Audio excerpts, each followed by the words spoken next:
అంగన్వాడీ సోదరిమణులందరికీ నమస్కారం. అంగన్వాడీ అప్డేట్స్ కోసం వెంటనే మన ఛానల్ని సబ్స్క్రైబ్ చేసుకోండి, వీడియోస్ లైక్ చేయండి, ఫ్రెండ్స్ షేర్ చేయండి. విషయంలోకి వెళ్తే అంగన్వాడీలకి అనేక రకమైనటువంటి ఇతర డిపార్ట్మెంట్ విధులైతే కేటాయిస్తున్నారు. అందువల్ల మరి ఇటు ప్రీ స్కూల్ అందించలేక, న్యూట్రిషన్ అందించలేక అంగన్వాడీ టీచర్లు ఆయాలైతే చాలా ఇబ్బందులు ఎదుర్కొంటున్నారు.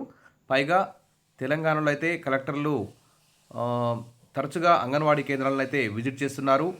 ఇక ముఖ్యమంత్రి, తర్వాత మంత్రులు, మహిళా శిశు సంక్షేమ మంత్రి అందరూ ప్రతి ఒక్కరు కూడా అంగన్వాడీలను విజిట్ చేయాలని చెప్పేసి వార్తలు కూడా వస్తున్నాయి. కాబట్టి అంగన్వాడీ టీచర్లు ఎలాగూ ప్రతిరోజు అంగన్వాడీ కేంద్రానికి వెళ్తారు, తమ యొక్క విధులను ఖచ్చితంగా తమ ఆత్మసాక్షి నిర్వహిస్తుంటారు.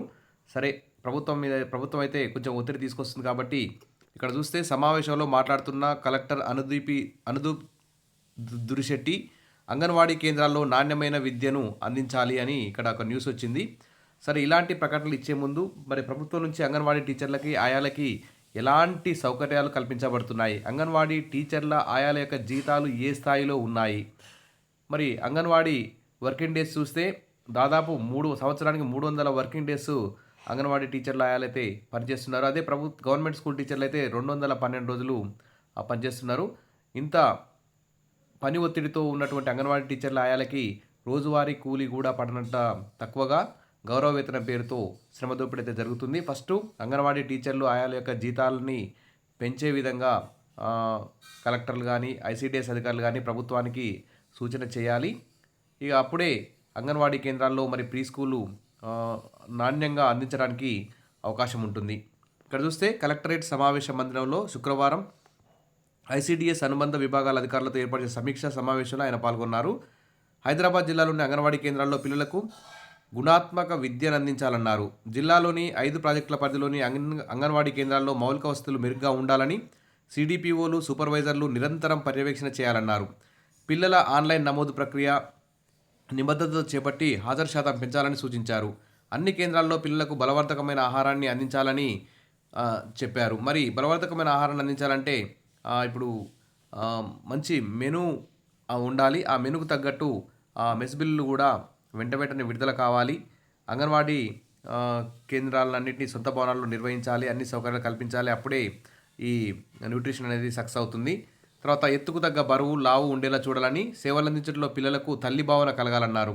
కొత్త అంగన్వాడీ కేంద్రాలకు ప్రతిపాదనలు పంపాలని, అలాగే మెడికల్ క్యాంపులు కూడా ఏర్పాటు చేయాలని చెప్పేసి పిల్లలకు 11 రకాల వైద్య చికిత్సలు అందించాలని ఆదేశాలు జారీ చేయడం జరిగింది.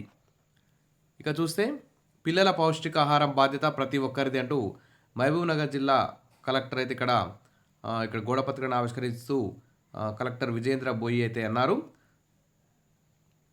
ఇక ఇటీవల సమావేశ మందిరంలో పర్యవేక్షణతో కూడిన అనుబంధ పోషకాహార కార్యక్రమంపై నిర్వహించిన వర్క్షాప్కు ఆమె ముఖ్య అతిథిగా హాజరై మాట్లాడుతూ కేంద్ర రాష్ట్ర ప్రభుత్వాల సహకారంతో 5 సంవత్సరాల్లో పిల్లలు, బాలింతలు, గర్భిణీలు, యుక్త వయసు బాలికలకు వివిధ రకాల పౌష్టికాహార కార్యక్రమాలు అమలు చేస్తున్నప్పటికీ నేటికి గ్రామీణ ప్రాంతాల్లో 5 సంవత్సరాలలోపు పిల్లలు పౌష్టికాహార లోపంతో బాధపడుతున్నారని అన్నారు.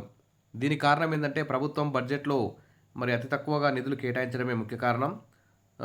ఇంకా అంగన్వాడీ టీచర్లకి, ఆయాలకి ఇతర పనులు అప్పగించడం, బిఎల్ఓ డ్యూటీలు, ఇతర యాప్లలో పనిచేయడం, ఇంటింటి సందర్శన చేయడం, చాలా ఇతర పనులు అయితే కల్పిస్తున్నారు. అందువల్ల అంగన్వాడీలపై దృష్టి అయితే పెట్టలేకపోతున్నారు.